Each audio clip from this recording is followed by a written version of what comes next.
مومنو، یہ لوگ تمہارے سامنے اللہ کی قسمیں کھاتے ہیں تاکہ تم کو خوش کر دیں، حالانکہ اگر یہ دل سے مومن ہوتے تو اللہ اور اس کے پیغمبر اس بات کے زیادہ حقدار ہیں کہ یہ انہیں خوش کریں۔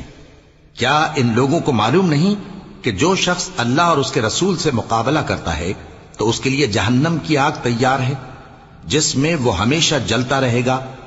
یہ بڑی رسوائی ہے۔ منافق ڈرتے رہتے ہیں کہ ان کے بارے میں کہیں کوئی ایسی صورت نہ اتر آئے کہ ان کے دل کی باتوں کو ان مسلمانوں پر ظاہر کر دے۔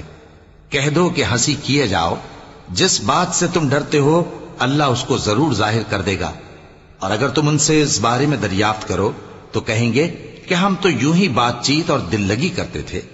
کہو کیا تم اللہ اور اس کی آیتوں اور اس کے رسول سے دل لگی کرتے تھے؟ عذر مت پیش کرو، تم ایمان لانے کے بعد کافر ہو چکے ہو۔ اگر ہم تم میں سے ایک جماعت کو معاف کر دیں تو دوسری جماعت کو سزا بھی دیں گے، کیونکہ وہ گناہ کرتے رہے ہیں۔ منافق مرد اور منافق عورتیں ایک دوسرے کے ہم جنس یعنی ایک ہی طرح کے ہیں کہ برا کام کرنے کو کہتے اور نیک کاموں سے منع کرتے اور خرچ کرنے سے ہاتھ بند کیے رہتے ہیں۔ انہوں نے اللہ کو بھلا دیا تو اللہ نے ان کو بھلا دیا، بے شک منافق نافرمان ہیں۔